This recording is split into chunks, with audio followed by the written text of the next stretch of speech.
I'm here tonight with Ted Axe. What was the role of the music in the early years of your life?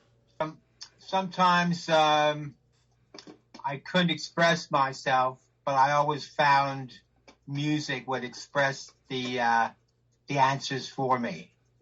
So I'm probably, me being a vampire, I'm a bit older than you. And so I grew up with the Beatles and the Stones in the playground. So then I go to class, I listen to the Stones and Beatles, and then I go to class and I go, what am I doing here when I could be in a band?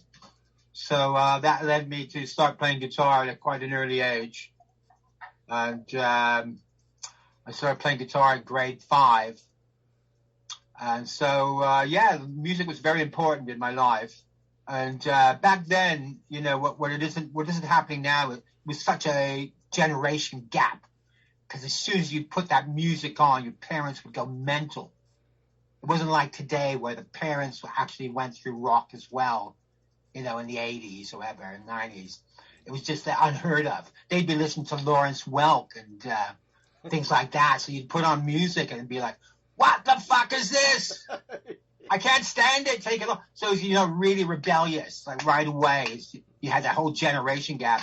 And I wasn't quite old enough to be a hippie, but I really dreamt of, when I listened to bands like The Doors, I just wanted to be Jim Morrison, and have my fire lit. Okay. How do you describe the music that you created? Well, I have described it in the past as alt glam, alternative glam. So it's kind of glam for the 2001, 2002. 2021, 2022. It's kind of glam for this era. And in other words, it's dark hard rock. It's got a dark vibe to it.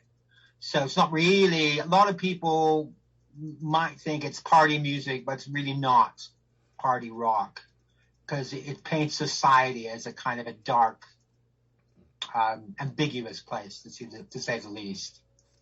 I know when I first heard your single, Get Out of Rehab, it sounded like Alice Cooper a little bit. Well, yeah, you see, Alice Cooper was a major influence on me. I used to skip school, and I'd go to the Alice Cooper concert. And one day I skipped school, and the Alice Cooper roadies picked me up and offered me some Peruvian cocaine. I was only like 16. And I ended up getting into the show free and watched it from the side and met Alice. So it was just a great experience all around. And, back then Alice Cooper wasn't this kind of Vegas-like figure. He was really wasted.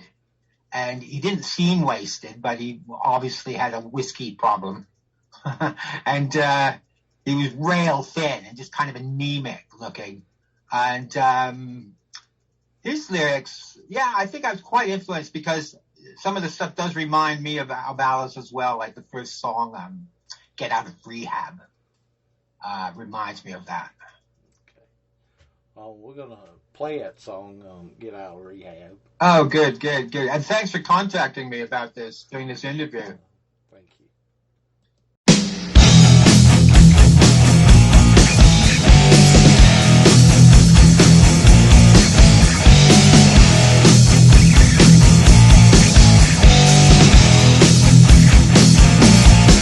I got a 50-cent fix and a Percocet script scam.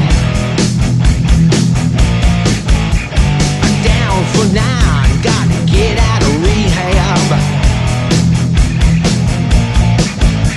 I gotta get out, 'cause I can't smoke cigarettes.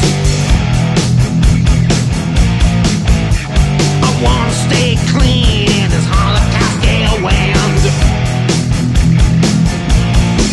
I gotta get out, I gotta get out, I gotta get out, I gotta get out of rehab, out, I gotta get out, I gotta get out, I gotta get out of rehab.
that keeps you company like a warm syringe. When the H hits your head, it's a cold sensation. I shiver and shake on my medication. Can't complete my rehabilitation. No, I gotta get out. I gotta get out. I gotta get out. Gotta get out of rehab. I gotta get out. I gotta get out. I gotta get out of rehab. I gotta get out. I gotta get out. Get out of rehab. I gotta get out. I gotta get out. I gotta get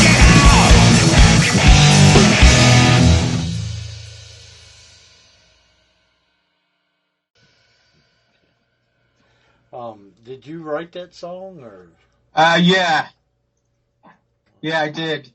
I met a guy in the park, which is close by, and he'd escaped from rehab that weekend. And it was quite early in the morning. It was about 6 o'clock, but he already had a case of beer in celebration of escaping from rehab. Because he couldn't smoke cigarettes, he left. He said, "Oh, I can't take this anymore." So I got a lot of the lyrics from that meeting with him. Some of the conversation is directly from that. Wow. Yeah. So I wrote the song and played bass and played guitar and sang in the studio because I find then I can get what I want out of it. Okay. What skills are most useful in the music industry? I have to say, not giving up is the best one because, a lot of people haven't made it, would give up right away. But not me. I'm in it for the long haul, so to speak. Let me get rid of this strobe light here. Can't take it anymore. All right. Yeah. So tenacity being one. And, to hang on like I have for so many years where others have given up and fallen by the wayside. You have to have a self-realization that you have some kind of charisma or otherwise you wouldn't be doing it. For me, these days when people can get 100 million followers on Instagram and get a deal that way, they might have the followers, but in real life they may not have the rock star charisma, which used to be the thing that would get people signed back in the day. So I think that tenacity, you have to have an even keel because obviously you can't freak out along the way. So you have to be there the next day. So you can't do too many drugs. But having said that, I do enjoy the occasional LSD trip still. And you can't burn out along the way. So that's one thing, you have to have that tenacity, you have to have that aggression, and you have to have a band because you can't do it all by yourself. A lot of bands stay together maybe 4 or 5 years and then all of a sudden they split up. Isn't that the truth? It seems to be that the more friendly you are with the band, the more chance you have of splitting up. So I try to kind of keep it a business relationship, you might say. Mostly. I don't really hang out with my band members much. What's next for you?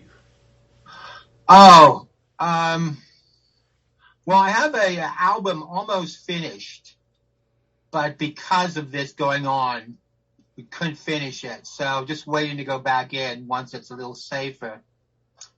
And that's going to be called The Count of Rock. So it's the second album for Ted Axe. And it's already got some different kind of songs on it. It's got a ballad, which is called Will We Get Out of Here Alive, which is really about this whole thing everybody's been going through. So I'm eager to hear that. It's been over a year now since I've been in doing this stuff. And all they really need is we were at the point where it was lead vocals to go on, and then we master it and release it. So we're very close to it being finished. So I'm looking forward to that. And then, of course, I'll get together with my band once it's a little safer, probably in Halloween. We're looking forward to Halloween because Canada's actually behind you guys in terms of getting out there. Where you have concerts going on now, we're still in lockdowns in a lockdown phase, a stay-at-home order, in fact. So we're looking forward to that. And I've been kind of booking shows.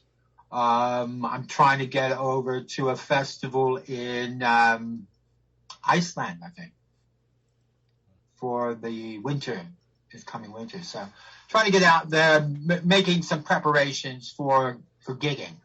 It's been hard not gigging, of course, because being off stage for this long is, that's my thing. So it's like you being taken away from doing interviews for years. So it's getting a little bit antsy for sure. Where can people go and see your videos and music and events? Well, I've got a couple of videos on YouTube. One is called Death Us Do Part, and the other is for the song you play, Get Out of Rehab. And Death Us Do Part is an interesting video because it was shot in a graveyard. And I needed some extras, and I couldn't afford them. So we thought, why don't we go to a graveyard? There's lots of people lying around just waiting to get involved. So we had quite a few ghosts coming into the picture every now and then. And my stuff is really for sale everywhere. It's on every platform from iTunes to Apple to YouTube. If you buy directly from me, it's on Bandcamp. And, of course, there's playlists on Spotify you should add as well. So Ted Axe all over the place. Any platform has got Ted Axe for sale. Well, thanks for being on the show tonight. I really enjoyed meeting you. Thanks. Thanks for having me.